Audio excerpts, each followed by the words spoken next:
안녕하세요. 더위 영어 원장 신정원입니다. 이렇게 저희 설명에 클릭해 주셔서 감사드립니다. 자, 이제 3월부터 다시 출발합니다. 저희 정규 과정에 대한 설명 드릴 텐데, 일단은 제 소개부터 올리고 가겠습니다. 저는 통역대학원을 졸업하고 통역사로서 활동을 하다가, 진작에 적성이 맞지 않는다라는 걸 깨닫고 강사로 전환을 했습니다. 제가 처음 했던 강의는 토익 강의였고요. 토익 강의만 10년 이상 했습니다. 제가 이렇게 동시 토익이라는 이름으로 강의를 했는데요. 다섯 손가락 안에 꼽히는 강의였고요. 많이들 검색해 보세요. 구글에서 동시 토익 검색해 보시면 내돈내산 막 후기 나옵니다. 여러 유명한 강의들이 있었는데 저희가 유명한 건 딱 한 가지였습니다. 저는 뭐 웃기는 재주도 없고요. 뭐 쇼도 잘 못하고요. 그냥 점수가 많이 오르는 강의였어요. 그래서 굉장히 아카데믹한 강의였고 그때 제가 만들었던 탄탄한 문법 수업을 지금 더 웨이 영어에 그대로 가져와서 적용하고 있습니다. 그래서 첫 번째 제가 만들었던 브랜드가 동시 토익이라면 더 웨이 영어가 이제 저희 두 번째 브랜드가 되겠습니다. 자, 저는 정규 과정을 맡아서 강의를 하고 있고요. 우리 신지영 선생님이 기본반 강의 맡아서 해주고 계십니다. 카이스트 나오셨어요. 그런데 수학 선생님 아니고 영어 선생님입니다. 영어가 훨씬 더 따뜻하다고 얘기하시더라고요. 자, 그러면 이제 본격적으로 저희 수업에 대해서 소개를 하기 전에 과연 동시 토익에서 점수가 많이 올랐다고 하던데 똑같이 더 웨이에서도 성과를 내고 있느냐 그걸 먼저 보여드리겠습니다. 자, 어마어마하죠. 저희 수강 후기가 저희 역사가 길지 않기 때문에. 자, 지금 저희 정규 과정이 4개월 과정이 지금 3개월 지나가고 있거든요. 아직 마무리는 안 됐고, 기본 과정도 요번에 3개월 과정으로 진행했었는데 2개월을 넘어가고 있습니다. 그럼에도 불구하고, 자, 여기까지가 요번에 나왔던 새로운 이제 또 많은 결과들입니다. 자, 그 위주로 좀 보여드릴게요. 자, 이 친구는 16회차니까 2개월 만에 100점 찍었어요. 그러니까 처음에 들어올 때부터 93점이었으니까 잘하는 친구였죠. 근데 2개월 만에 완전하게 완성도가 딱 생겼습니다. 자, 이 친구는 중등중학교 친구, 영어 되게 좋아하는 친구였는데 82점 들어와서 3개월 차에 95점 찍었고요. 자, 그리고 이 친구 72점에 시작했어요. 그러니까 95점 3개월 만에 올라갔으니까 굉장히 많이 올라간 거죠. 마지막 마무리 위해서 열심히 또 잘 달려가고 있고요. 자, 이 친구는 2학년 친구예요. 2학년 친구 기본반에서 시작을 했는데 기본반에서 처음 2개월 만에 바로 51점에서 72점까지 올라갔는데 그러다 중간에 내신 때문에 정규 수업 많이 빠지고 그러다가 좀 주춤했었는데 정규 2차에서 바로 87점으로 확 올라갔습니다. 자, 그리고 이 친구는 처음에 레벨 테스트 73점 시작했는데 3개월 차에 95점 만들어줬고요. 자, 이 친구는 정말 3학년이었는데 처음 시작할 때 33점이었어요. 그러니까 3등급이면 그러니까 영어에 대해서 심각하게 지금 좀 구멍이 나 있는 상태예요. 그래서 30점대 친구를 우리가 올려줄 수 있을까라는 저도 사실은 반신반의하면서 시작을 했었는데 너무 감사하게 정말 어마어마하죠. 73점까지 올라갔습니다. 이 친구. 자, 이런 결과를 또 보여줬고요. 자, 이 친구는 기본반에서부터 시작했어요. 기본반에서 시작해서 정규반에 딱 올라오자마자 정규반에 2주차에 95점.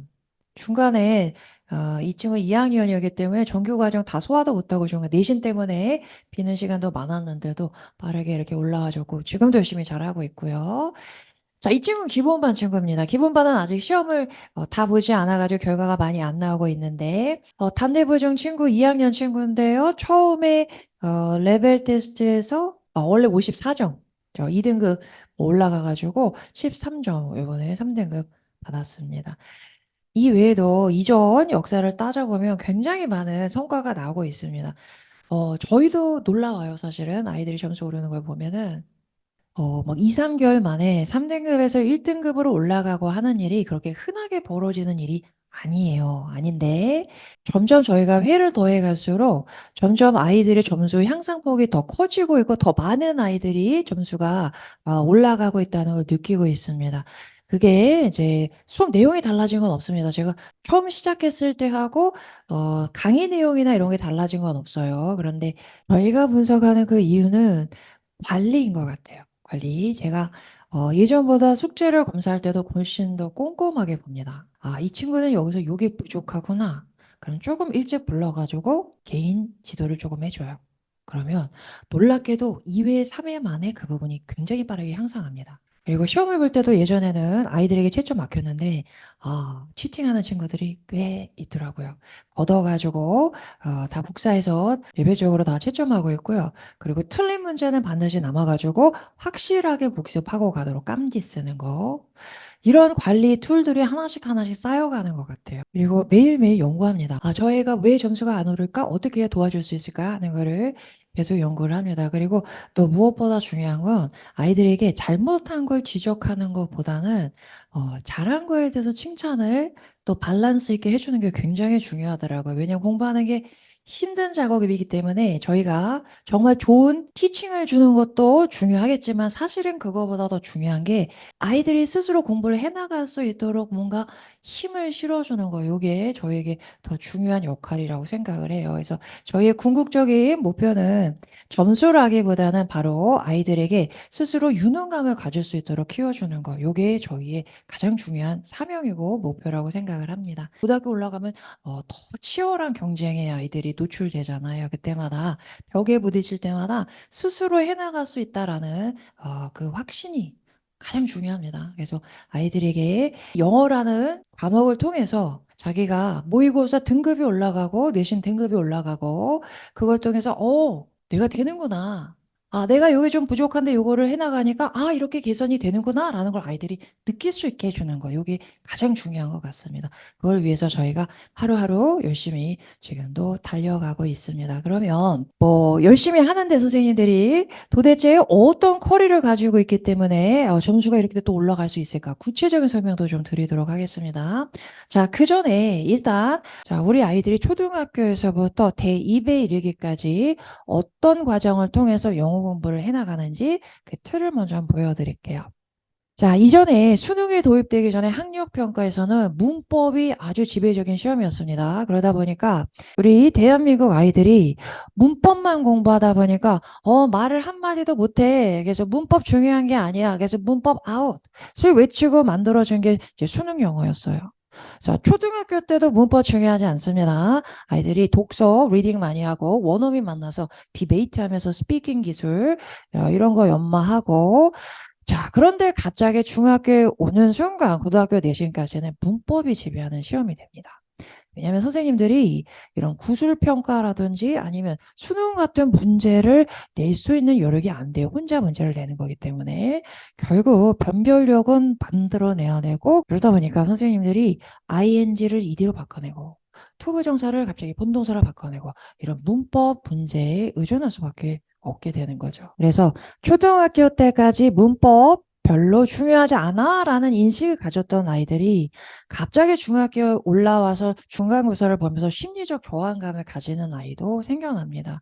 중학교부터 고등학교 내신까지는 문법이 지배하는 시험이기 때문에 문법에 적응할 수 있도록 도와줘야 됩니다. 게다가 중학교에서 고등학교로 올라가면서 난이도가 한번 또 가파르게 상승합니다.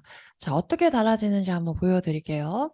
중학교에서는 30%에서 50%까지는 A 등급이 나옵니다. 그러니까 한 반에서 반 정도 아이들이 난 영어는 잘한다라는 생각을 가지는데 고등학교로 올라가면 이제 굉장히 세분화되기 시작하죠. 자, 큰 변화가 이제 있을 예정이긴 합니다. 지금 중학교 2학년 학생들이 올라갈 때가 되면 고등학교 내신이 9등급이 아니고 5등급으로 전환이 됩니다.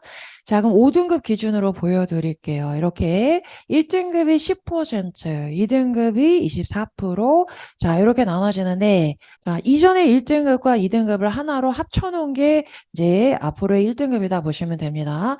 예전에 1등급이 4%, 2등급이 7%, 합이 11%였어요. 거의 이제 비슷한 거죠. 요 정도.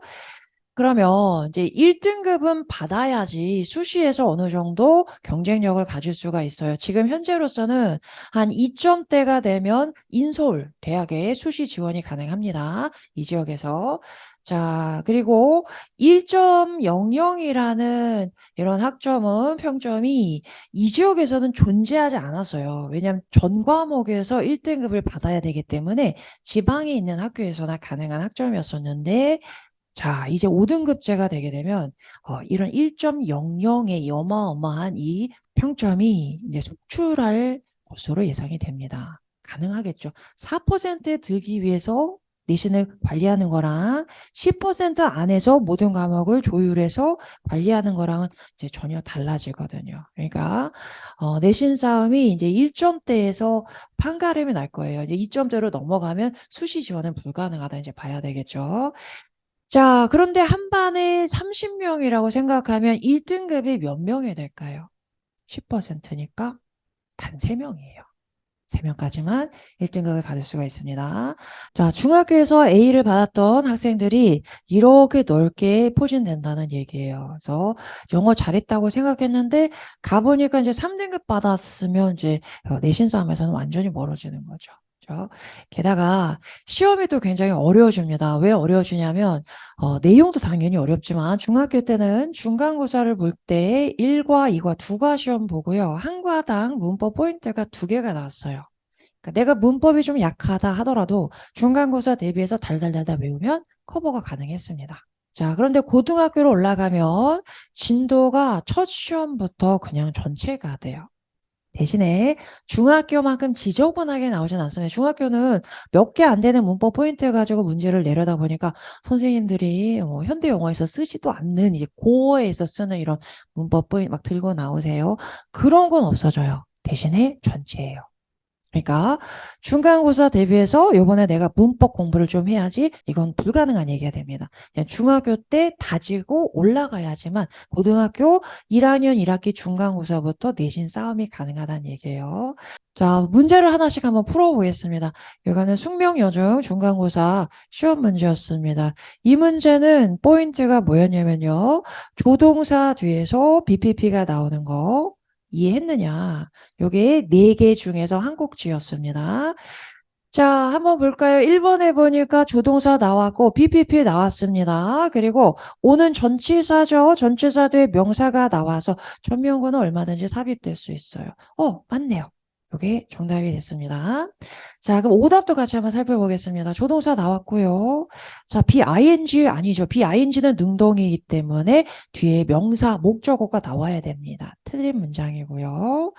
자, 그 다음 볼까요? 조동사 나왔고 BPP, 풋은 풋풋풋 형태 변화가 똑같습니다. 그래서 얘가 PP 맞고요. 자, 그럼 맞는 거 아니에요. 그런데 전치사 뒤에서 명사가 나와야 되는데 there, 얘는 부사예요. 존재할 수가 없는 문장이네요. 자, 이렇게 지저분하게 문제를 내세요. 중학교는. 자, 또 볼까요? 조동사 나왔고요. BPP 나왔고요.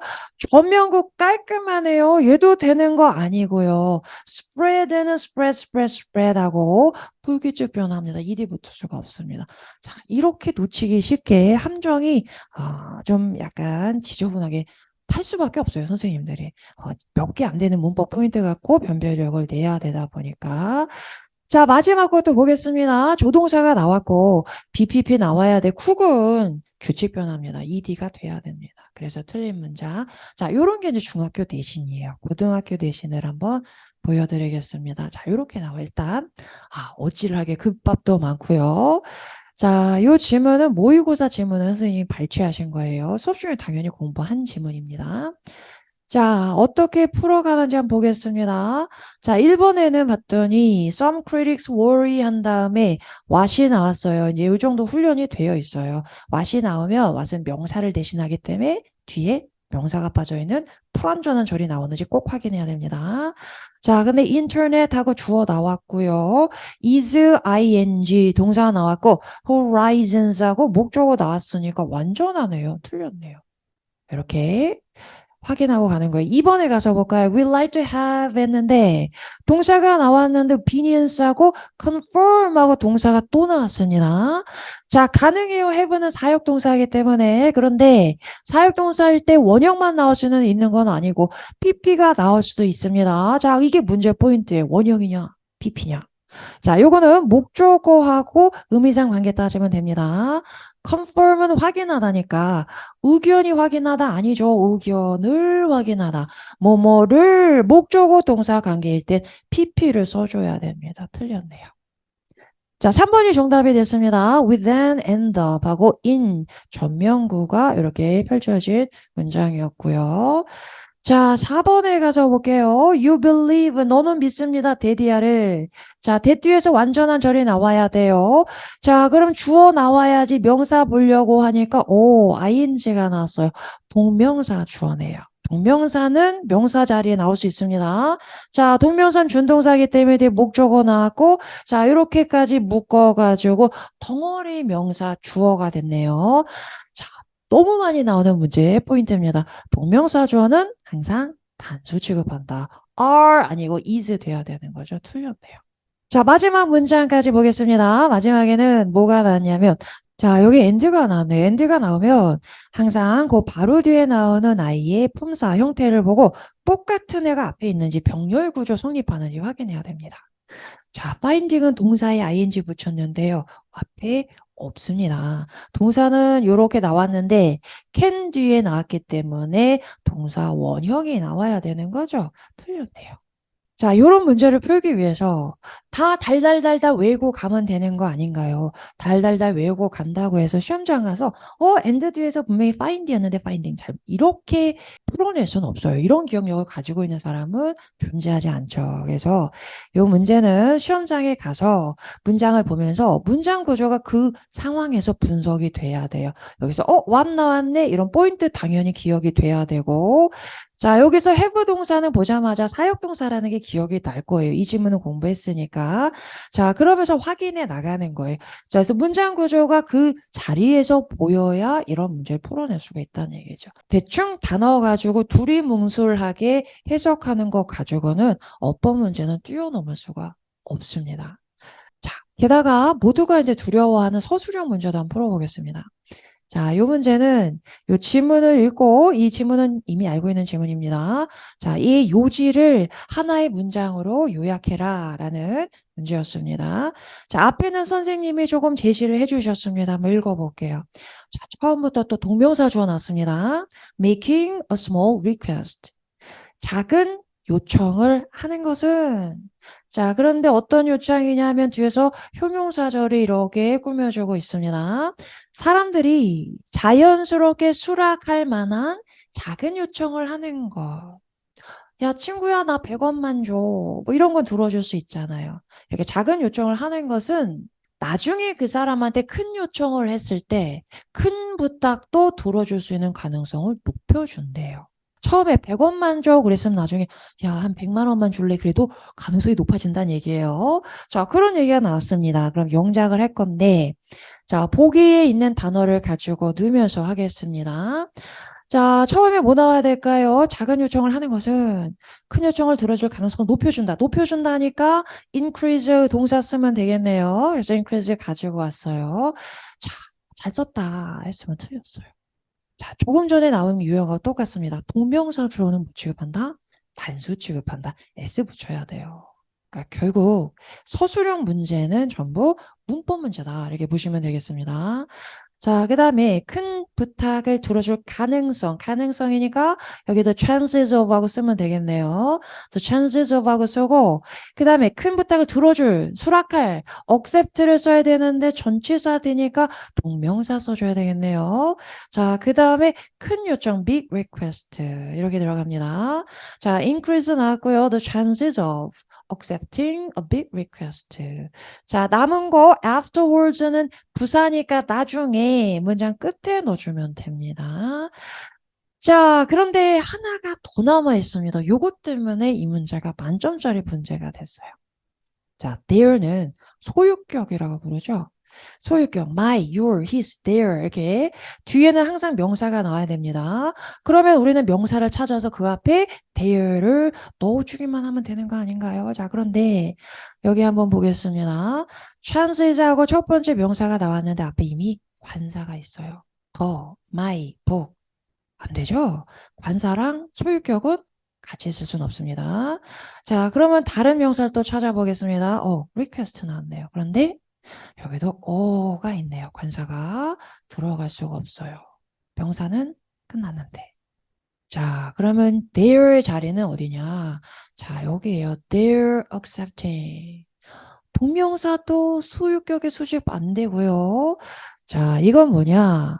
동명사의 의미상의 주어는 소유격으로 표현합니다.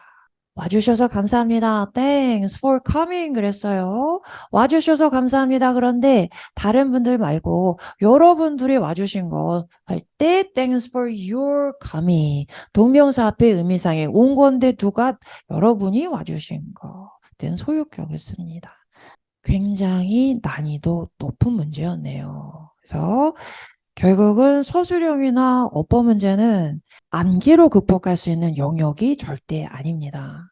전 세계의 암기왕이라고 하는 사람도 이런 문제를 암기로 커버할 수는 없어요. 그래서 결국은 문장 구조가 그 순간에 팍팍팍 보이고 설계가 돼야 돼요. 이게 그런데 연습이 조금 되잖아요. 서술형을 아이들이 오히려 조금 더 쉬워합니다. 구조가 잘 잡히고 나면. 자, 이렇게 문제가 나와요. 그러니까 결국 고등학교 시험은 중학교도 마찬가지였지만 훨씬 더 난이도 높게 문법이 지배하는 시험이 됩니다. 그러니까 고등학교 중간고사 1학년 1학기 들어가기 전에 내가 문법이 마스터가 되어 있어야 된다는 거죠. 탄탄탄탄하게 다져 있어야 됩니다. 자, 게다가 영어라는 과목이 고등학교 내신 싸움에 있어서 얼마나 중요한 비중을 차지하는지를 좀 보여드릴게요. 자, 내가 영어가 1등급이 나오는 친구, 2등급, 4등급 이렇게 한번 살펴본다면, 자, 1등급 나오는 친구가 자기 등급을 맞기 위해서 들어가는 시간이랑 2, 3, 4등급 친구들이 자기 등급을 받기 위해서 들어가는 시간은 다르죠, 당연히. 왜냐면 1등급을 받는 친구들은 실력이 있는 친구들이니까 뭐 문장 구조를 뭐 모른다거나 하는 게 없어요. 그냥 지문 딱 보면 문장 구조 다 이해가 되니까 한번 읽어보면 그 다음부터 바로 암기 들어갈 수 있어요. 그러면 한 30시간 정도를 투자해서 자기 등급을 받을 수가 있습니다. 자, 2등급을 받는 친구라면은 당연히 어휘도 좀 부족하고 이제 구조가 안 보이는 것도 있고 그럼 거기서 공부해야 되겠죠. 어휘도 외우고 그렇게 시간을 쓰고 나면 당연히 더 많은 시간을 쓸 수밖에 없습니다. 이제 3등급으로 내려간다. 그러면 훨씬 더 차이가 나기 때문에 더 많은 시간이 들어갈 4등급은 당연히 더 많은 시간이 들어가죠.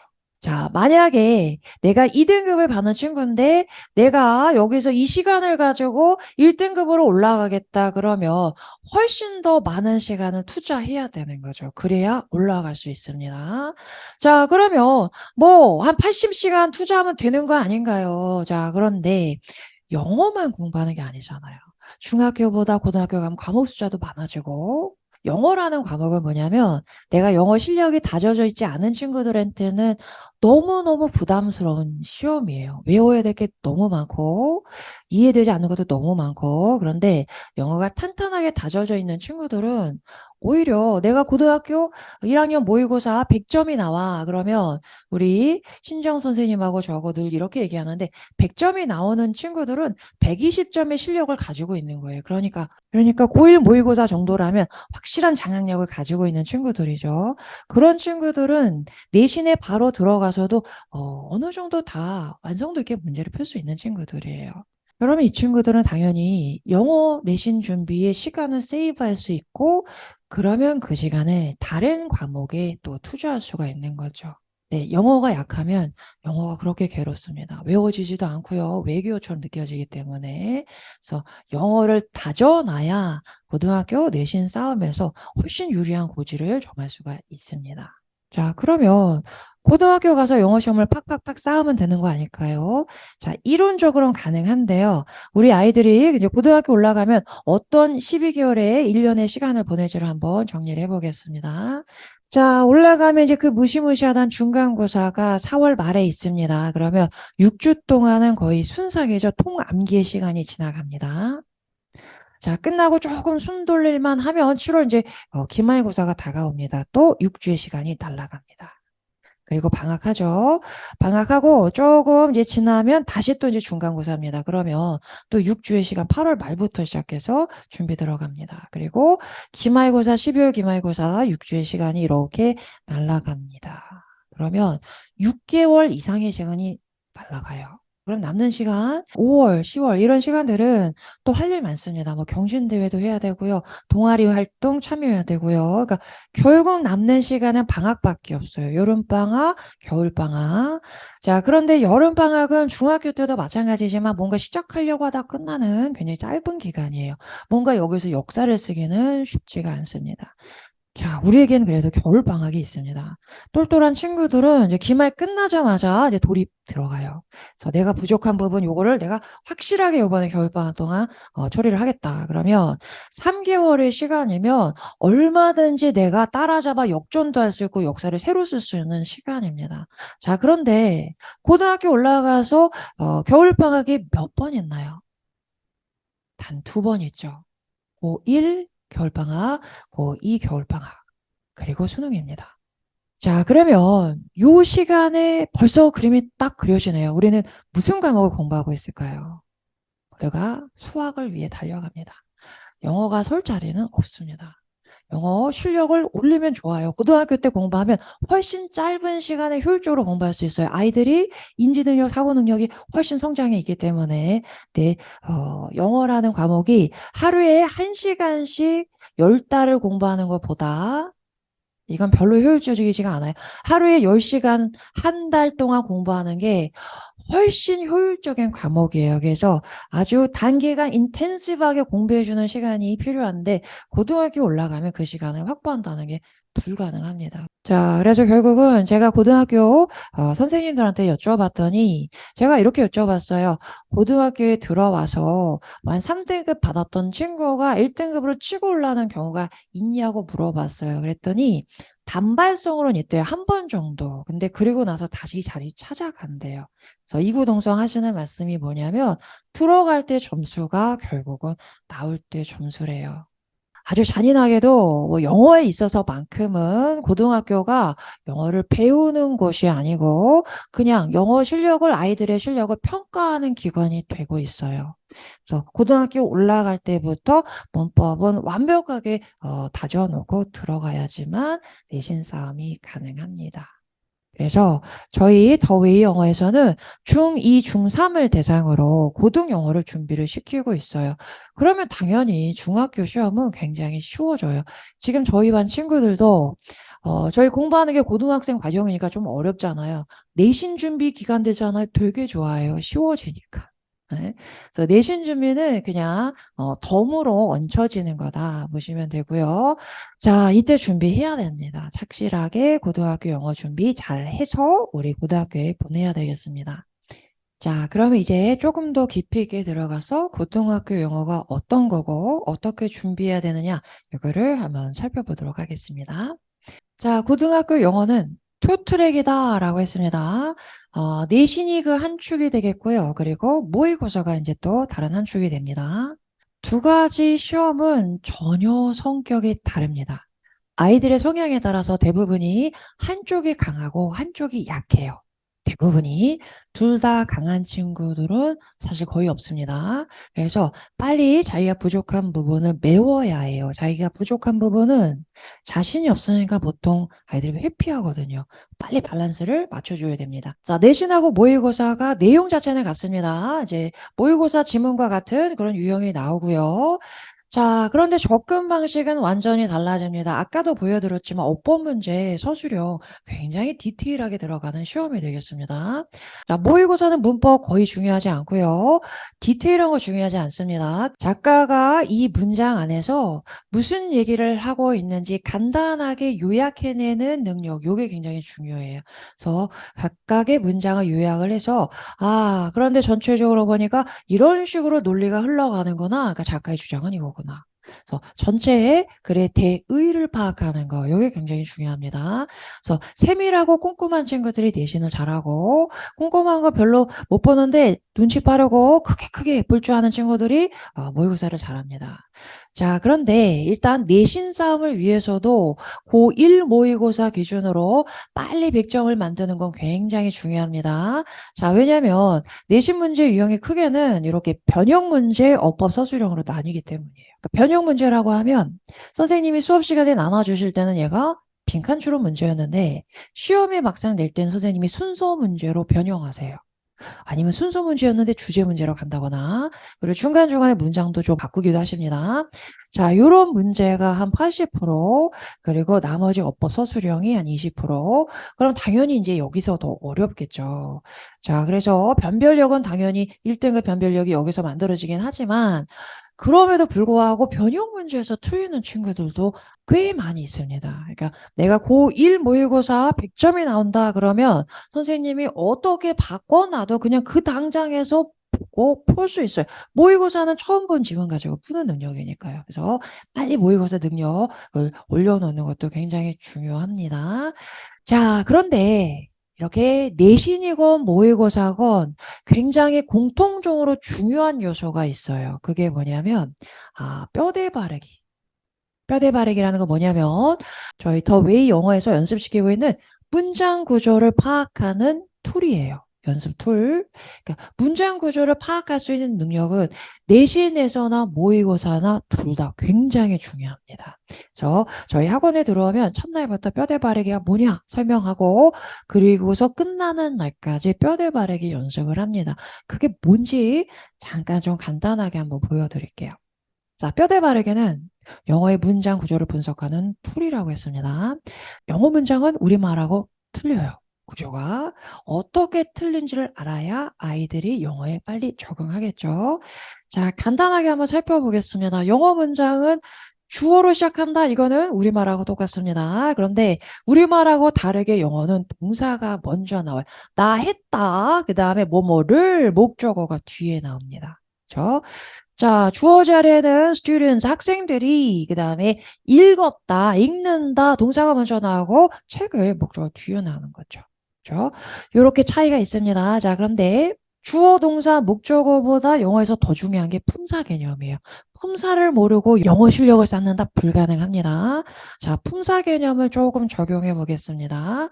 자, 주어 자리에는 students, 어떤 품사만 나올 수 있나요? 명사요.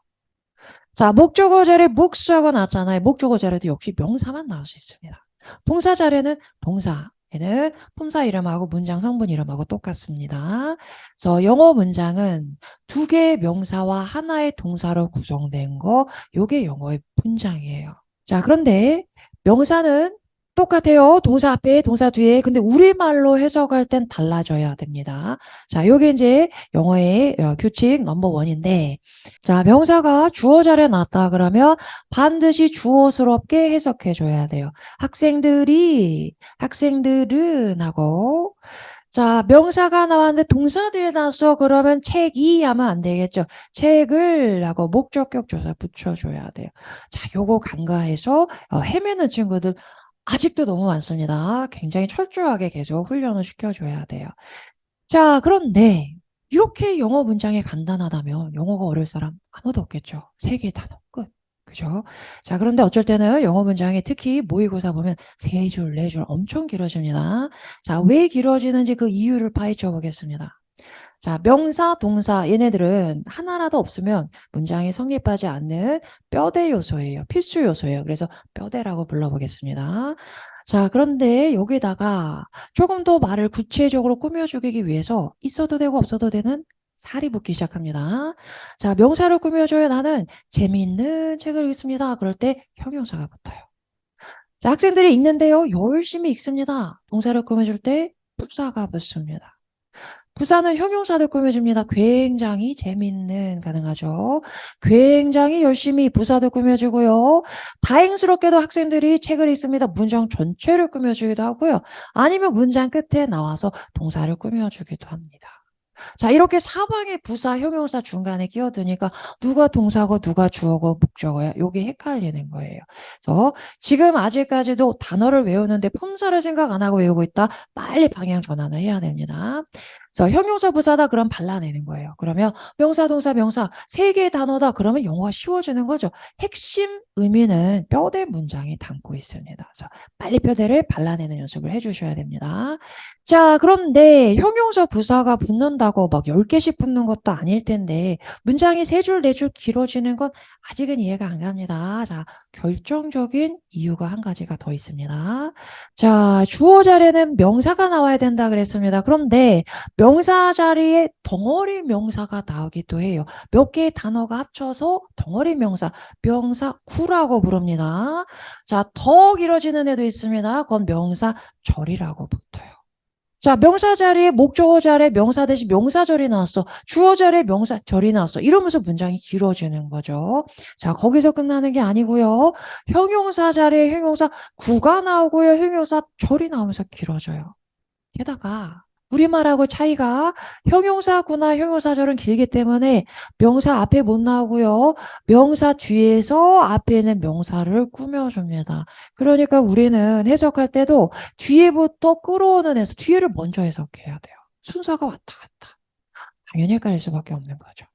자, 마지막으로 부사 자리도 부사고 부사절이 나옵니다.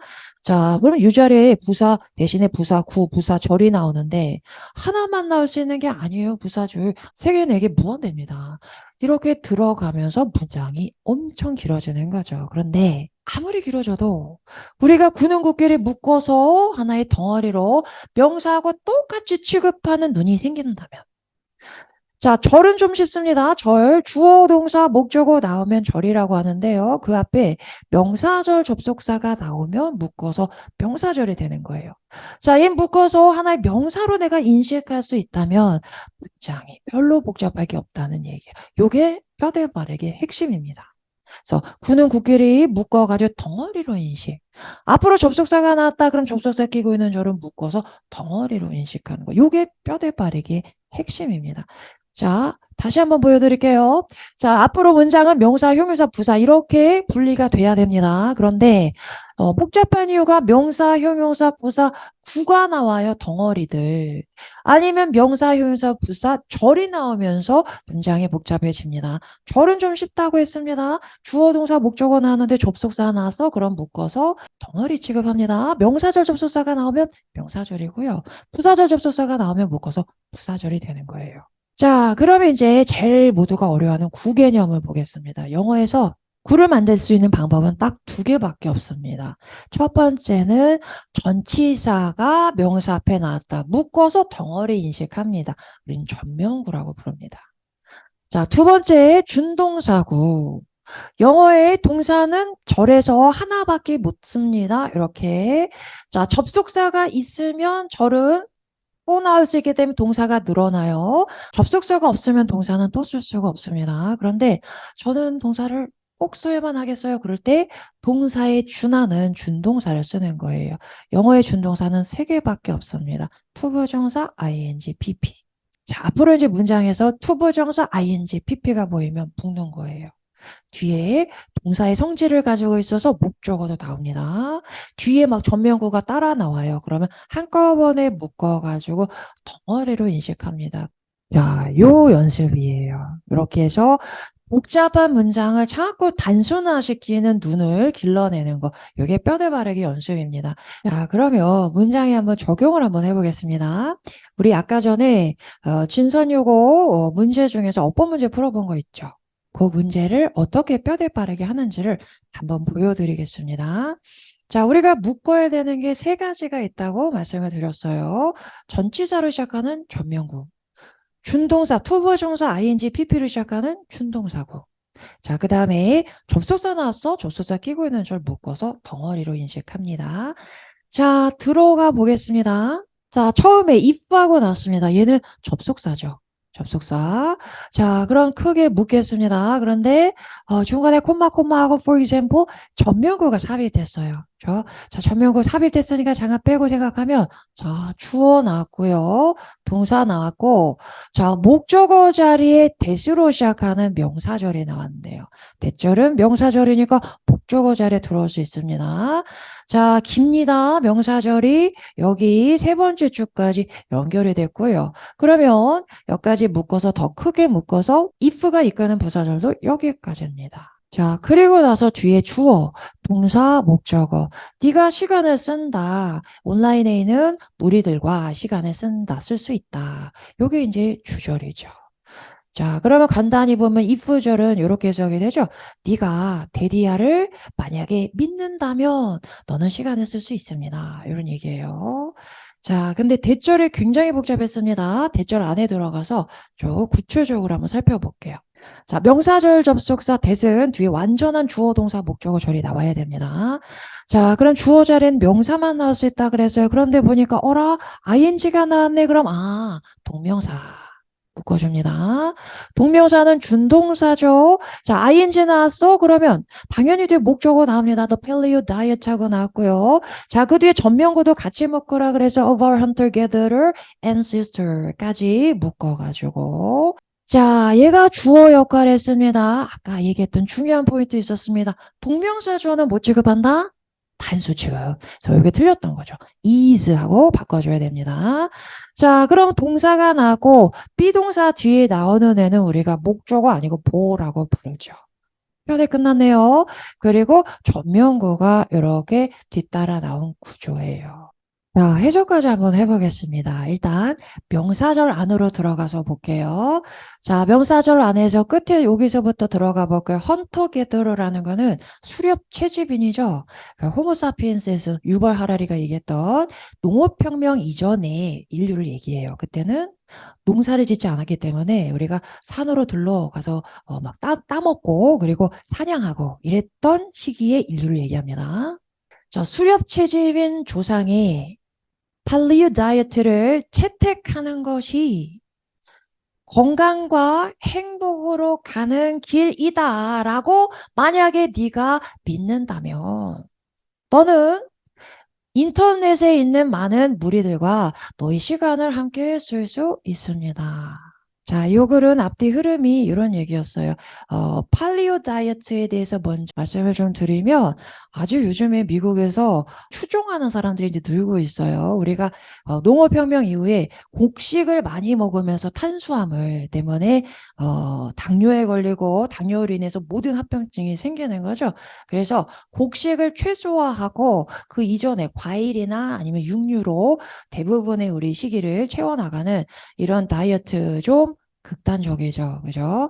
자, 그런데 이런 얘기를 하는 사람은 또, 자기한테 종교예요. 먹는 게. 그렇기 때문에 또 이들끼리는 얘기를 할 수 있지만 다른 생각을 가지고 있는 사람들은 같이 얘기를 섞기가 쉽지가 않죠. 그래서 인터넷에서는 내가 어떤 믿음을 가지고 있으면 같은 생각을 가진 사람들에게 모이기 때문에 나의 어떤 편향성이 점점 강화된다. 그거에 대한 문제점을 지적했던 글이 되겠습니다. 만만치 않습니다. 고등학교 1학년 문장도. 자, 이렇게 나오기 때문에 내가 그냥 대충 단어만 가지고 짜집기 하는 해석을 했다 그러면 어법 문제 풀 수 없고요. 그리고 서술형 문제, 이 문장을 만들어낼 수 있어야 돼요. 그래서 낱낱이 해부해서 이 자리에 왜 품사가 얘가 나오고 이 자리엔 왜 ing가 나와 있는지 영어 문장은 확실한 규칙을 가지고 있어요. 굉장히 논리적인 언어입니다. 그거를 연습을 해나가야 돼요. 그래서 저희 더웨이 들어오는 순간 첫날부터 뼈대 바르기 설명하고요. 32회 수업 끝나는 날까지 매회 30개의 문장, 지문 발췌는 전부 모의고사에서 했습니다. 그 문장들을 가지고 뼈대 바르기 연습을 할 거예요. 그러면 한 달 정도 지나고 나면, 한 8회차 정도 지나고 나면 대부분이 아주 익숙해지고요. 한 2달 정도 지나고 나면 다 달인이 되기 시작합니다. 그 다음에 중요한 문법 지식 하나씩 하나씩 채워나가서 32회 끝나면 문법 마스터가 되는 거죠. 그리고 되게 반도를 하지 않겠습니까? 영어에서 경쟁력을 가지기 위해서는. 자, 그 작업을 저희가 해나갈 겁니다. 그래서 아이들이 숙제를 이렇게 해와요. 뼈대 바르기 이게 숙제고요. 그래서 분석하고 그다음에 해석하고 틀린 거 채점해가지고 이렇게 표시까지 해놓고요. 자, 그다음에 이게 이제 백지 노트인데요. 완전 학습을 위해서 굉장히 중요한 부분입니다. 오늘 내가 투부정사를 배웠어. 그러면 다 공부하고 뼈대 바르기도 하고 문법 노트 뭐 있어요. 다 보고 나서 다 덮고 백지 딱 꺼내놓고 오늘 공부한 거 투부정사의 기능에 대해서 배웠고 가주어에 대해서 배웠고 크게 이렇게 지금 이 친구 잘 잡아놨죠? 이렇게 잡아놓고 번호까지 매기면서 자 이렇게 하고 자기가 그 중에서 써 내려가다가 모르겠다 하는 건 이렇게 다시 표시해가지고 가지고 오는 거예요. 그래서 요 작업 계속하고 문법 노트라고 문법 요약한 책이 있습니다. 그거 반복해서 보고 그거를 32회 수업하는 동안 계속 반복하게 됩니다. 자, 이게 뼈대 바르기 정답인데요. 여기 요거를 올려놨더니 카페에 올려놨더니 또 베껴오는 친구들이 있더라고요. 간혹 많지는 않지만 그래서 여기 해석하고 요약 부분은 아예 지워버렸어요. 지워버리고 요 틀은 남겨놨습니다. 그래서 아이들이 자기가 분석한 거하고 비교 분석해서 채점까지 해가지고 오게 됩니다. 자, 그럼 이제 내신 문제 이렇게 나온단 말이에요. 선생님이 디플리에다가 갑자기 딥하고 형용사로 바꿔놔서 어머 형용사 핀 부사 자리잖아. 확 올라오는 거죠. 자, 또 보여드릴까요? 자, 여기 is는 없단 말이에요. 주어가 rumination 쓰거든요. 전면구는 싹 묶어서 보인단 말이에요. 아이들이 주어 동사 확인하는 거 습관돼 있어요. s 붙었는데 왜 is, are 바꿀 수 있어야 되는 거죠. 자, 아니면 또 여기서 being하고 나왔는데 선생님들이 문장이 여기서부터 여기까지 한 문장이거든요. 자, 본동사 이미 나왔어요. 접속사는 없습니다. 그럼 준동사가 나와야 되는데 문장 기니까 싹 바꿔놓는 거죠. 전체 구조를 보면서 문장을 인지하는 친구들은 여기 이제 보이는 거죠. 자, 그 다음에 접속사 문제. 접속사 문제는 이거는 규칙이 있습니다. 이거는 정해진 대로 자꾸 연습해 나가는 게 중요합니다. 자, 이렇게 해서 내신 준비를 하게 될 겁니다. 자, 뼈대 바르기 엄청 중요하겠죠. 내신 준비하는데. 자, 그런데 모의고사 준비하는 데 있어서는 더 중요합니다. 사실 여기 있어서 더 효과적이라고 할 수 있는데 자, 한번 보여드릴게요. 자, 모의고사는 어떻게 준비해야 된다고 했나요? 디테일이 중요하지 않고요. 크게 한 문장 요약해서 한두 개의 단어로 머릿속에 입력해 놓고요. 계속 입력하면서 글의 흐름을 더 파악하는 거죠.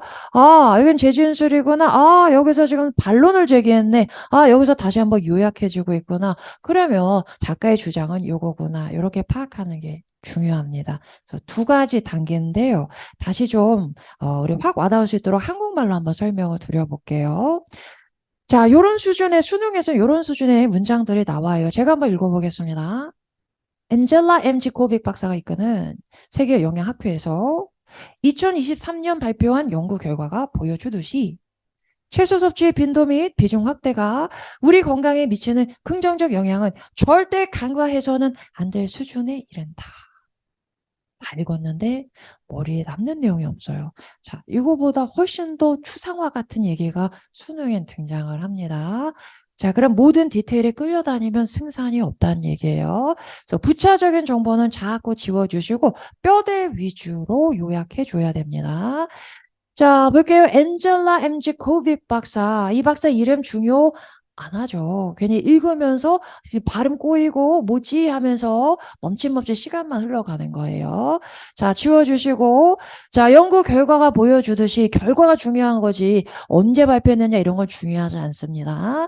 자, 채소 섭취 빈도 및 비중 확대가 주어네요. 주어 중요하죠. 그런데 빈도 및 비중 확대 영어에서는 and, A, and B, A, B, C, and D 이렇게 막 열거된단 말이에요.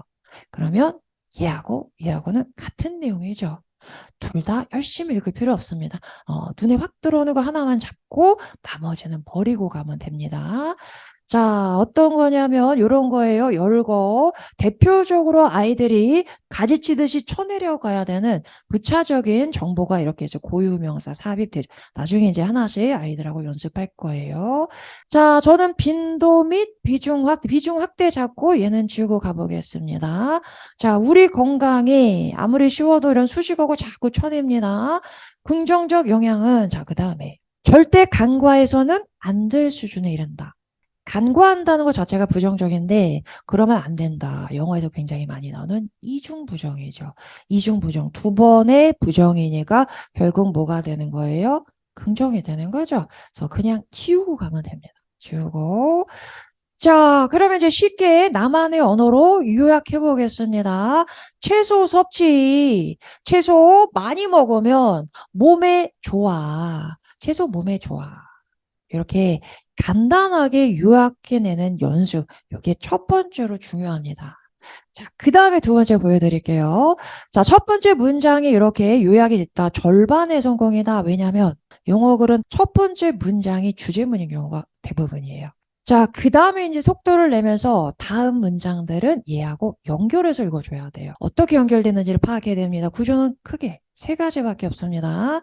똑같은 얘기를 다른 언어로 다시 한번 반복해서 재진술 해주는 경우, 아니면 조금 이해를 돕기 위해서 쉽게 예를 들어줍니다. 예시. 자, 아니면 많은 사람들이 이렇게 생각해 왔어요. 그러나 그러면서 반론을 얘기하죠. 자, 영어에서 가장 중요한 게 멋이에요. 학평에서. 자, 얘가 나오면 바로 세모 표시해 놓으시고, 그리고 그 다음에 나온 게 작가의 주장이구나. 이게 주제문이 됩니다. 자, 이렇게 첫 번째 문장에서 요약을 한 다음에 그 다음에는 연결해 가는 거예요.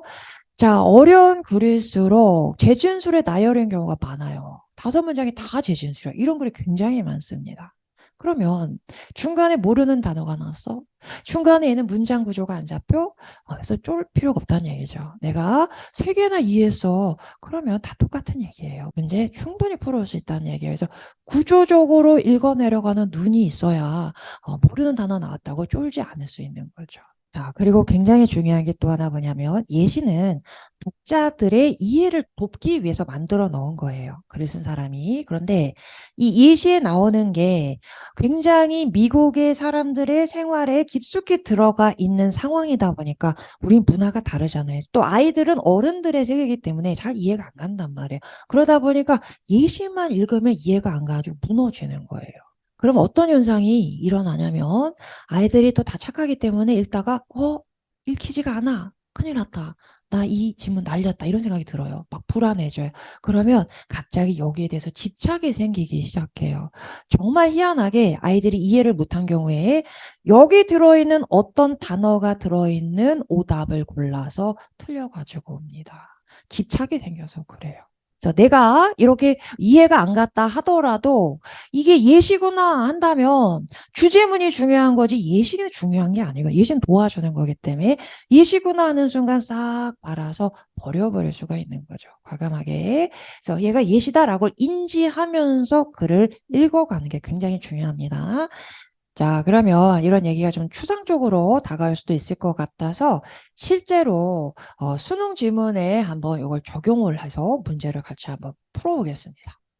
자, 제가 한번 푸는 모습을 보여드릴게요. 이 문제는 2023년 수능 문제로 정답률이 48%였어요. 반도 못 맞췄던 문제. 근데 얘가 탑 1이 아니고 탑 4에 해당했던 지문입니다. 우리가 1등급 절대평가 90점 이상 맞아야 되잖아요. 그러면 3점짜리 문제 3개 틀렸어. 그럼 9점 깎이니까 91점 턱걸이 1등급 할 수 있는 거예요. 그러면 탑 4다. 그러면 여기까지 맞춰줘야 되는 거죠. 여기가 마지노선이 됩니다. 자, 요 문제를 같이 한번 풀어보겠습니다. 자, 어떻게 풀어야 된다고 했나요? 아까 쉽게 나만의 언어로 뼈대 발라가면서 뼈대 위주로 요약하고요. 그리고 각각의 문장이 어떻게 연결되는지 구조적으로. 자, 저거 생각하면서 같이 한번 풀어보겠습니다. 자, 첫 번째 문장은 조금 더 자세하게 보셔야 돼요. 굉장히 중요하기 때문에. 자, there 하고 시작했습니다. 자, 이건 일형식 문장이라고 하는데요. 비동사가 나오고 주어가 뒤에 나옵니다. 도치된 거죠. There's something. 뭔가가 있다. 그치요? 자, something은 항상 형용사가 후치수식 해줍니다. 뭐가 있냐면 deeply paradoxical. paradox는 뭔가요? 역설이라고 하죠, 역설. 역설은 모순된 게 있는데 뭔가 그 안에 진리, 진실을 담고 있는 거. 요거를 역설이라고 합니다. 자, 그러면 아이들은 paradox를 보는 순간, 이거는 뭔가 대조적인 개념이 나오겠구나를 예상하고 들어갑니다. 자, 근데 뭐에 대해서냐면, 자, 전명은 왔어요. About the professional status of sports journalism. 자, 요게 지금 중요한 키워드네요. 스포츠 기자의 스테이터스는 사회적 지위죠. 그것과 관련하여 굉장히 역설적인 뭔가가 있습니다. 자, 콤마하고 부차적인에 나왔는데 첫 문장이니까 그래도 해석해 볼게요. Especially in the medium of print. 인쇄 매체에서 특히 그렇습니다. 방송국에서는 별로 상관없나 봐요. 그런데 인쇄니까 신문, 잡지에서는 특히 그렇습니다. 어떻다고요? 스포츠 기자의 사회적 지위, 뭔가 역설이 있대요. 자, 요약해 보겠습니다. 스포츠 기자의 이거 좀 지워드릴게요. 이렇게 스포츠 기자의 지위와 관련해서의 역설 이거를 아이들이 이 글에서 찾아 내려가야 됩니다. 자, 들어가 보겠습니다. 자, 전치사 인이 나왔네요. 자, 어디까지 묶을까요? 여기까지. 자, 오늘은 뼈대가 얼마나 중요한지를 보여드리기 위해서 이런 전면구 살은 좀 발라내고 뼈대 위주로만 보겠습니다. 자, 그러면 주어가 났습니다. reporters, accounts하고 나왔고요. 동사가 are, consulted하고 수동태 문장이네요. 자, reporters하고 나왔어요. 영어는 똑같은 단어 중복하는 걸 너무 싫어해요. 무식하다고 생각해요. 그래서 자꾸 변종을 만들어냅니다. 약간 스포츠 저널리즘이라 그랬죠. 결국은 스포츠 기자를 말하는 거겠죠. reporter는. 자, 그 다음에 accounts는 너무 중요한 단어입니다. 계정, 계좌가 아니고요. 모의고사 질문에서는 대부분이 설명이란 뜻으로 잘 나옵니다. 자, 그럼 작가들의 설명은 뭐에 대한 설명이? 스포츠 행사에 대한 설명. 어제 야구 경기 했는데 거기에 대한 설명이니까 스포츠 기자의 기사겠죠. 자, 수능으로 올라가서 이렇게 은유적으로 표현합니다. 자, 그럼 다시 스포츠 기자의 기사는 are consulted. 참조가 됩니다. 그런데 누구에 의해서? 스포츠 팬에 의해서 아주 애타게 참조가 됩니다. 스포츠 기자의 기사가 애타게 참조가 된다? 열심히 많이들 읽는다. 이런 얘기겠죠. 자, 요약해 볼게요. 스포츠 기자의 글은 어떻다? 인기가 좋다. 간단하게 얘기하면 이런 얘기네요. 자, while하고서 접속사 부사절 나왔습니다. 자, 여기까지 다 묶어서 일단 버리고 가겠습니다. 자, 세 번째 문장 가서 볼게요. ruminations, 주어가 나왔는데 엄청 어려워요. 자, 밑에 나와 있네요. rumination, 생각이래요.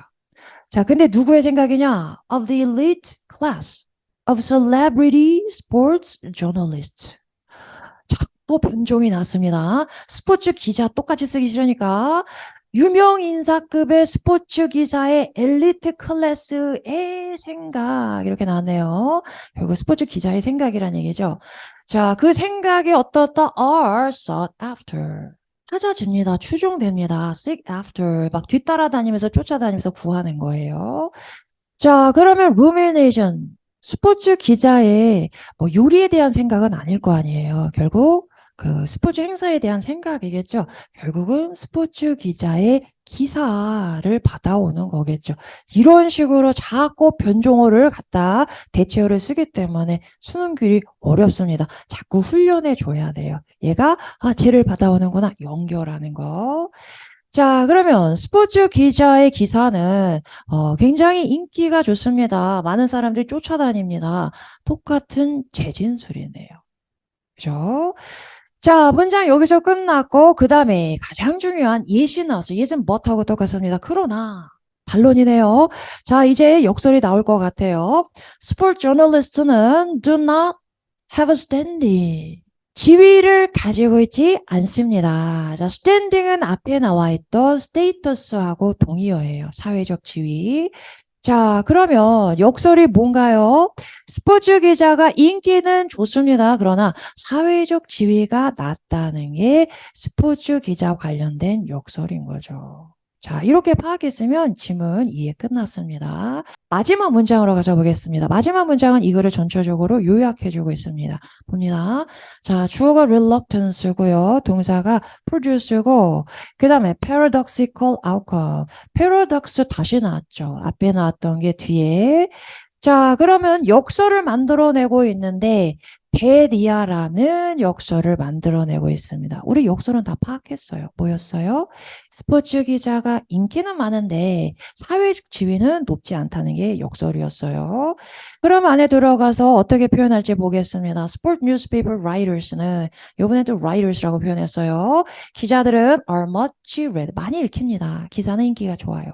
그러나 똑같은 구조죠. but하고 똑같은 구조, yet하고 나왔죠. 여기 but이 나오고요. 그러나 뭐가 나오면 될 거예요? 그 뒤에서는 지위가 낮습니다. 이게 나오면 되겠네요.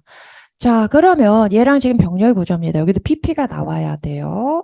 스포츠 기자들은 많이 읽히지만 적게 뭐뭐 한다. 사회적 지위가 낮다를 어떻게 표현할 수 있을까요? 1번, 적게 돈을 받는다. 적게 존경받는다. 적게 검열된다. 도전된다. 논의된다. 정답은 2번으로 가는 거죠. 자, 이렇게 풀어내면 그닥 어려운 글이 아니에요. 그런데 어떻게 풀게 되냐면 아이들이 디테일에 들어가 보겠습니다. 자, 이 문장, 옛 들어간 문장. 다시 한번 볼게요. 끝까지. 스포츠 기자들은 사회적 지위를 가지고 있지 않습니다. 뒤에 뭐가 나왔는지 볼까요? 그들의 직업에 있어서 지위를 가지고 있지 않습니다. 자, 형용사절 나왔습니다. That corresponds to the size of their readership. 그들의 독자층은 많다 그랬잖아. 인기 있으니까요. 독자층의 사이즈에 상응하는 지위는 가지고 있지 않습니다. 혹은 of their pay packet하고 나왔네요. 그들의 연봉의 사이즈에 상응하는 지위는 가지고 있지 않습니다.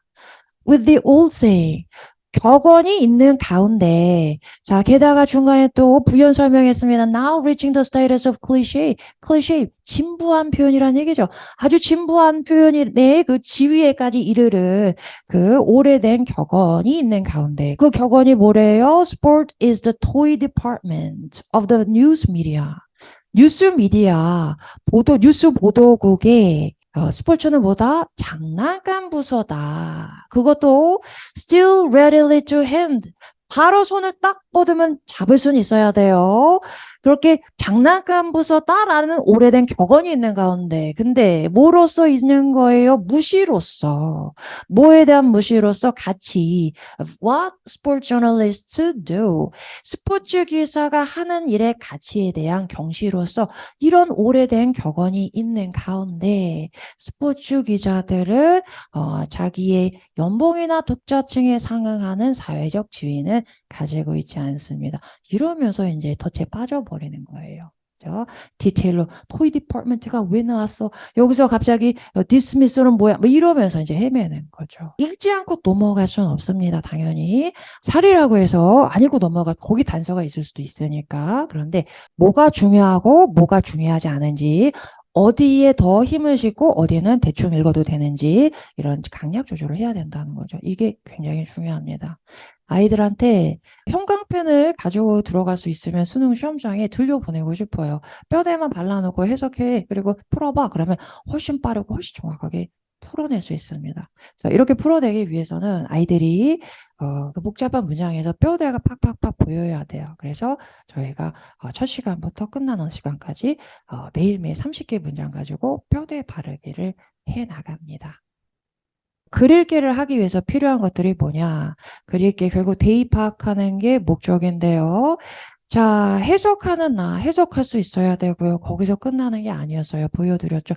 문장 구조가 보여야 됩니다. 그래야 경중, 이게 중요하고 이건 중요하지 않고 아이들이 힘 조절을 할 수가 있겠죠.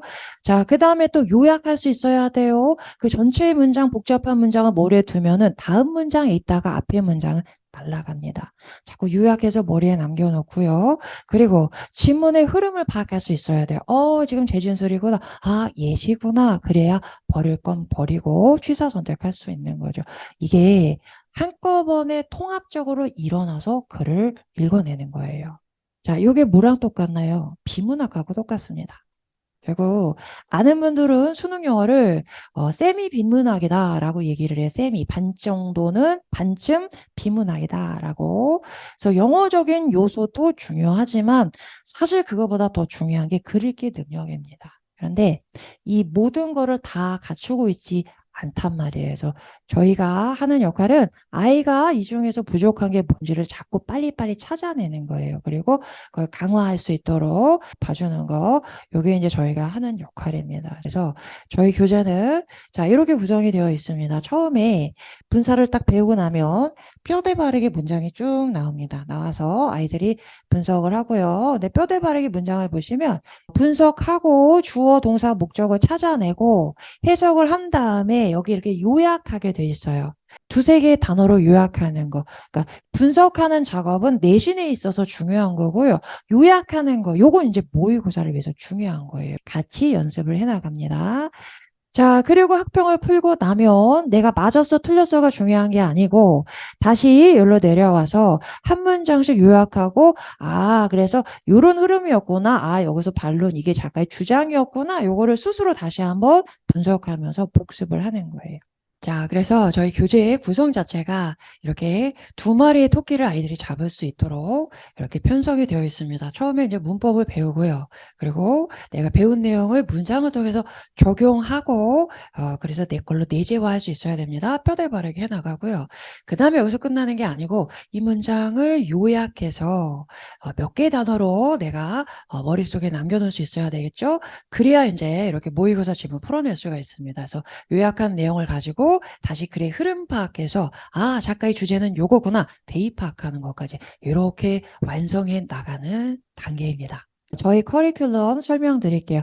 4개월 과정입니다. 정규과정 내신 과정을 빼고 나면 처음에 이제 문법 쭉 설명이 나와 있네요. 그래서 처음에 준동사 시작합니다. ing, pp. 모든 사람이 영어에 염증을 느끼게 하는 ing, pp 굉장히 복잡하죠. 자, 요 부분을 잡고 나면 아이들이 뭔가 뿌했던 게 거쳐가는 느낌이 들면서 영어가 할만하네 이런 생각을 하게 됩니다. 그래서 이게 제일 중요합니다. 자, 요거를 한 달 동안 하고 나면 그 다음에 이제 동사 들어갑니다. 그래서 동사는 영어에서 가장 중요한 부분이에요. 그래서 동사가 영어의 문장이 어떻게 펼쳐질지를 결정짓기 때문에 자, 그래서 동사의 종류를 통해서 문장 구조 공부하고요. 그리고 동사의 형태 변화 통해서 동사를 완벽하게 마스터합니다. 그러면 아까 초반에 제가 그 후기에서 보여드렸듯이 2개월 만에 그냥 100점 찍어버리는 친구들도 있어요. 구조가 딱 잡혀버리기 때문에. 자, 그리고 넘어가면 이제 비교급 중요한 부분이죠. 하고 나서 접속사 들어갑니다. 아이들이 제일 어려워하는 부분이 접속사 부분인데요. 앞에서 이미 구조가 잡혀 있기 때문에 정규반에서는 접속사 들어갈 때쯤 되면 아이들이 굉장히 수월하게 생각합니다. 쭉쭉쭉 외워야 될 거 외우고 정리해 나가면서 접속사를 통해서 이제 길어지는 문장에 대한 호흡이 생기게 됩니다. 그리고 나서 대명사, 명사, 형용사, 부사 이렇게 마무리가 됩니다. 자, 요건 이제 문법 진도고 학평 진도는 문제 유형별로 들어갑니다. 처음엔 쉬운 거 시작하다가 자, 요약부터 이제 조금 비중이 중요한 부분입니다. 어려운 부분 쭉 넘어가면서 자, 여기 이제 빈칸 추론, 요게 이제 학평의 꽃이라, 학평이라고 하면 모의고사 지문을 얘기합니다. 학평의 꽃이라고 할 수 있는 부분이죠. 들어가고 순서, 문장 삽입, 마무리가 됩니다. 중간중간에 모의고사 있죠? 모의고사 2개월 차 끝나고서 보고, 3개월 차 끝나고 보고, 마지막에는 3회에 걸쳐서, 그리고 최종 시험은 수능을 통해서, 앞으로 최종적으로 공부하는 게 이거구나. 체험하는 게 중요하기 때문에 이렇게 진행이 됩니다. 자, 저희 교재 좀 보여드릴게요. 자, 이게 본교재 표지예요. 저희 정규반. 자, 딱 피면 처음에 이제 뼈대 바르기 앞에 설명드렸던 이 숙제가 나옵니다. 여기서 분석하고 해석해가지고 옵니다. 그리고 리스닝 통해서 영작 연습 굉장히 중요합니다. 이걸 통해서 아이들이 영작의 기본이 쌓이게 돼요. 굉장히 중요합니다. 자, 그 다음에 이제 학평 풀어가면서 유형별로 하나씩 마스터 해 나갑니다. 그리고 고등학교, 인간 고등학교의 기출문제를 미리 풀어볼 거예요. 그러면 고등학교 내신은 아이들이 풀다 처음엔 힘들죠. 그런데 하다 보면 익숙해집니다. 익숙해지다면 곧잘 풀어내요. 아이들이. 그러다 보면 중학교 내신은 굉장히 쉽게 수월하게 느껴집니다. 자, 그리고 마지막에 이제 백지노트, 요게 이제 굉장히 중요한 완전 학습의 툴인데, 내가 지금까지 공부한 내용을 딱 덮어놓고서 머릿속에서 끄집어내면서 써보는 거예요. 쓰다가 나오지 않는 부분이죠. 그게 이제 저희 자기 취약점입니다. 다른 색깔을 또 표시하고 이렇게 쭉 정리해서 숙제를 마무리합니다. 이게 매일매일 매회에 들어가는 숙제가 되겠습니다. 자, 그리고 또 하나의 저희 교재가 있는데, 요거는 이제 문법 노트. 이거는 본교재 반만한 사이즈입니다. 그래서 여기에 오늘 하루 동안 공부한 문법의 내용이 총 요약이 되어 있어요. 그래서 총 34페이지 교재. 요것만 머릿속에 들어있으면 고등학교 내신 어법 문제는 전혀 문제가 되지 않습니다. 계속 반복하면서 아이들이 숙지할 수 있도록 시험도 보고 관리해 나갑니다. 자, 그래서 문법 노트 이게 가장 중요한 부분이고요. 그 다음에, 자, 요거는 이제 교재에 나와 있는 모든 어휘들을 정리해준 정리 노트예요. 그러니까 복화 교재 공부만 하는 게 아니고, 본교재에 나와 있던 모든 어휘는 다 외워 나갑니다. 그리고 나서 테스트가 두 가지 유형이 있습니다. 첫 번째 테스트는 이제 매회 보는 테스트고요. 요거는 문법 노트하고 아까 나왔던 리스닝 영작하는 거하고, 그 다음에 교재 어휘, 나와 있는 거 가지고 시험 보고요. 자, 그리고 여기 나와 있는 이 시험, 요거는 한 2개월 차 정도 들어가게 되면 이제 학평에 이제 익숙해지잖아요. 그러면 좀 크게 보여드리면 학평 지문 하나 선정해가지고 제가 중간에 어법 이제 이렇게 다 약간 수정을 해놨어요. 그러면 어법상 틀리는 거를 아이들이 골라내는 거예요. 골라내는 건데 처음에 2개월, 3개월 차에서 손도 못 대던 친구들이 4개월 차가 돼가면 이제 막 정확도가 엄청 높아지기 시작합니다. 그래서 이게 다 훈련이에요. 이 훈련을 통해서 어법 문제 찾아내는 거. 자, 요게 되기 시작하면 한 문장에서 골라내는 중학교 어법 문제는 굉장히 수월해집니다. 그리고 여기 서술형. 서술형은 그렇게 시간 많이 걸리지 않아요. 워낙 저희가 리스닝 가지고 영작하는 걸 많이 하기 때문에 오히려 어법보다 처음에 아이들이 서술형을 훨씬 더 수월하게 생각합니다. 그리고 나서 또 하나의 시험이 있는데 이제 여기 복화 테스트. 복화 테스트는 일주일에 한 번씩 시험 봅니다. 자, 저희 복화 테스트 진도도 좀 보여드릴게요. 첫날 진단평가 통해서 실전 교재로 갈지 실력 교재로 갈지는 결정을 합니다. 자, 이건 무조건 어려운 교재로 가는 거 절대 좋지 않습니다. 어려운 교재는 아이들이 고등학교 올라가서도 얼마든지 또 볼 기회가 많이 있어요. 그런데 특히 이제 이 동네에 친구들이 그런 경우가 많은데 자꾸 자기 수준보다 높은 교재를 공부하다 보니까 기본 어휘가 비어 있는 경우가 너무 많아요.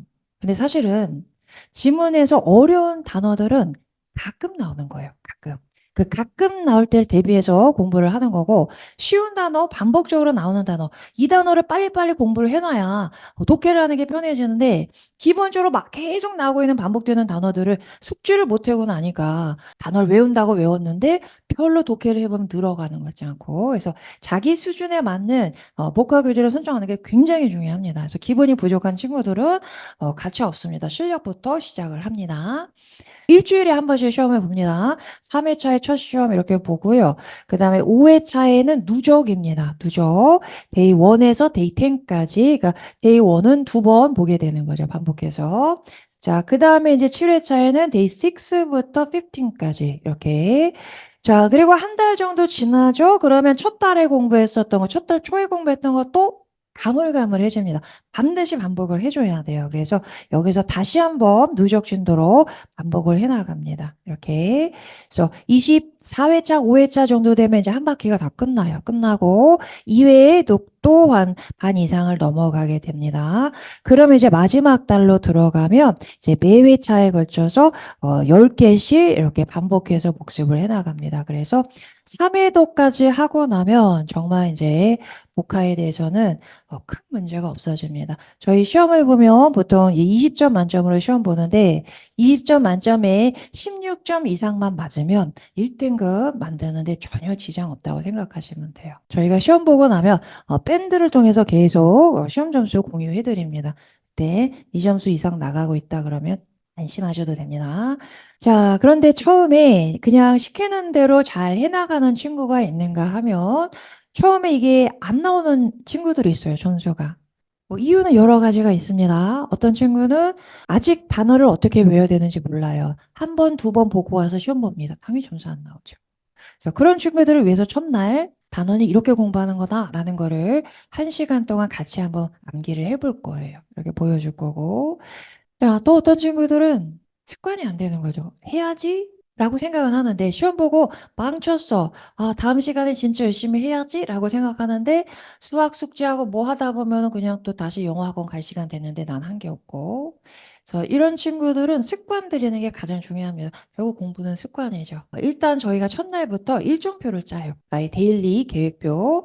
그래서 언제 너는 복화 공부를 할 거니? 라는 거를 거기 편성을 하게 합니다. 제일 중요한 건 습관을 만들려면 구체적인 시간과 장소를 정해놔야 돼. 어느 시간에 어느 장소에서 나는 복화를 공부하겠다. 마음을 먹어요. 계획은 세워놨어요. 근데 몸이 안 따라주는 경우가 많잖아요. 그래서 처음 시험 봐가지고 점수가 안 나오는 친구들은 저희가 이제 복화 클리닉이라는 것을 운영을 합니다. 그래서 그 친구들은 저희가 한 2주 정도는 처음에 공부 시작하는 시간에 카톡으로 확인하고 컨펌 받은 다음에 그 다음에 데일리 테스트를 볼 거예요. 그래서 한 2주 정도 같이 그걸 잡아주고 나면 아이들이 공부하는 게 습관이 잡힙니다. 그러면 유지해 나갈 수 있어요. 아까도 말씀드렸지만 관리가 되게 중요합니다. 초반에 좀 복화 공부하는 습관 잡아줄 수 있도록 복화 클리닉 같이 필요한 경우 운영합니다.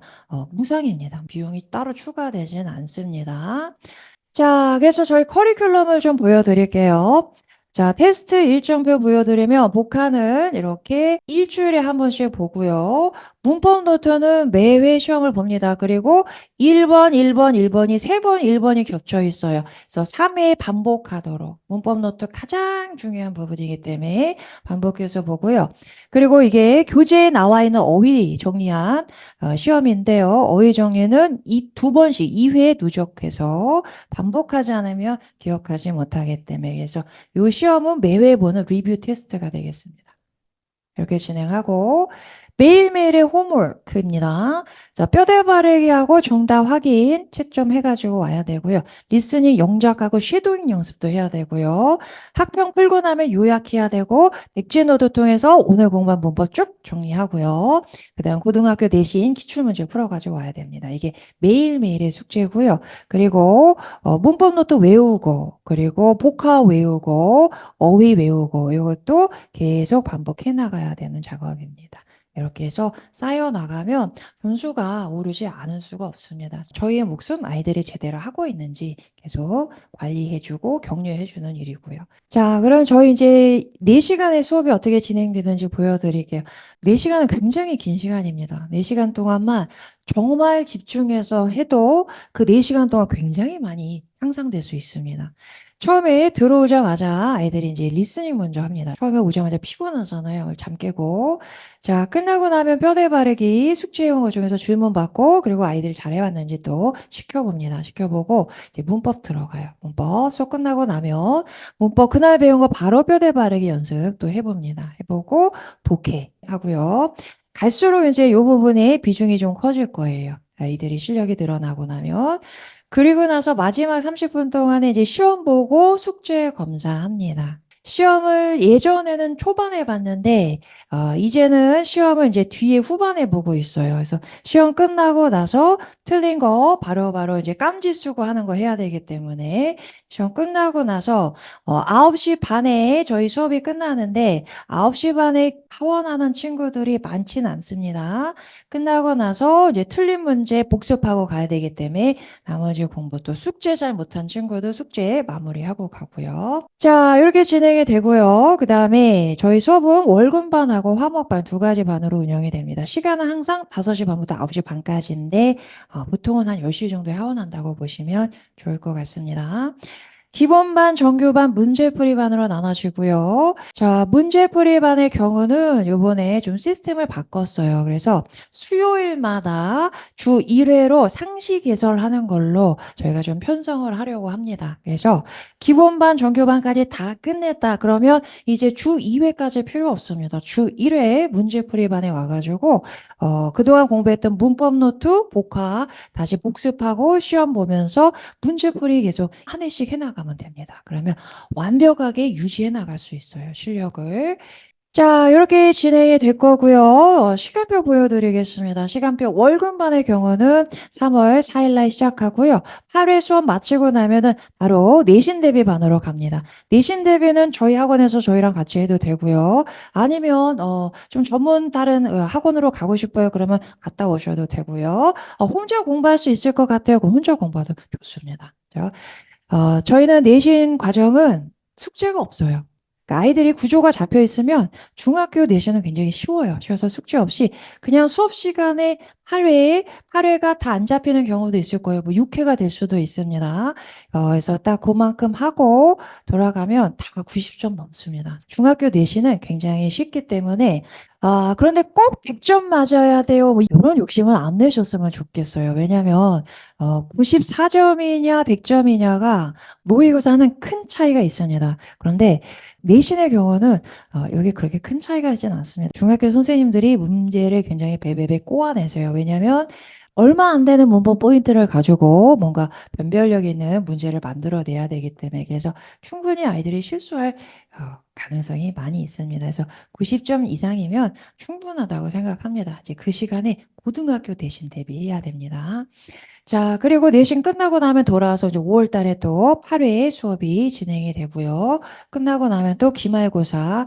끝나고 나면 이제 정말 순도 높게 방학하니까 2개월 동안 쭉 달리면서 완성도 확 끌어올라야 됩니다. 이렇게 해서 마무리하고 나서 조금 더 시간 있잖아요. 원하는 친구들 모아서 같이 문제풀이반을 좀 편성하려고 해요. 그 프로그램에 대해서는 또 끝나갈 쯤에 다시 한번 공지 드리도록 하겠습니다.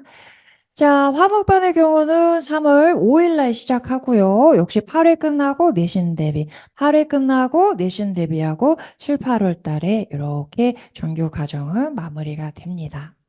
자, 이건 전체 저희 이제 강의 편성표입니다. 기본반의 경우는 12월, 7월 달에 개강을 하고요. 정규반도 이제 차후에는 저희가 7월, 12월 오픈, 방학 오픈으로 좀 스케줄을 변경하려고 해요. 근데 요번에만큼은 3월 달에 요번에 시작을 하고요. 그래서 8월에 끝나고 나면 이제 문풀하고 내신 원하는 친구들하고 같이 해나가도록 합니다. 그리고 문제풀이반은 상시 수요일 1회 진행합니다.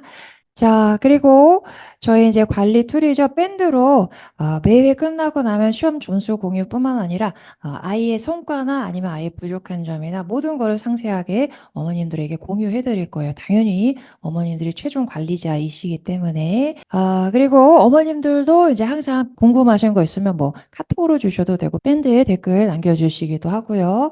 그리고 한 번씩은 좀 전화로 상담 드리는 게 되게 좀 중요한 것 같아요. 왜냐하면 저도 어머님하고 통화하면서 아이에 대해서 또 많은 정보를 얻을 수 있기 때문에 언제든지 밴드 보시고서 궁금한 사항이나 아니면 좀 심도 있는 상담이 필요하시면 연락 주시면 됩니다.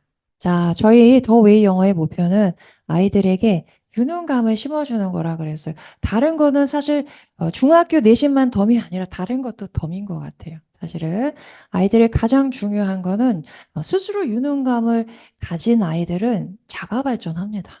누가 시키지 않아도 자신이 있고 해보니까 할만한데 라고 느끼면 공부 잘하고 싶지 않은 아이는 없거든요. 다 스스로 움직이게 돼요. 그래서 영어라는 이 툴을 통해서 아이들에게 공부라는 거에 대한 어떤 스스로의 유능감을 심어주는 거, 요거를 저희는 목표로 하루하루 또 연구하면서 아이들에게 밝은 건강한 에너지를 전달해 줄 수 있도록 노력하도록 하겠습니다.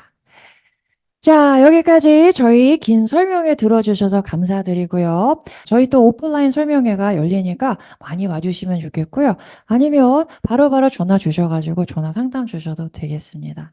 자, 긴 시간 시청해 주셔서 감사합니다.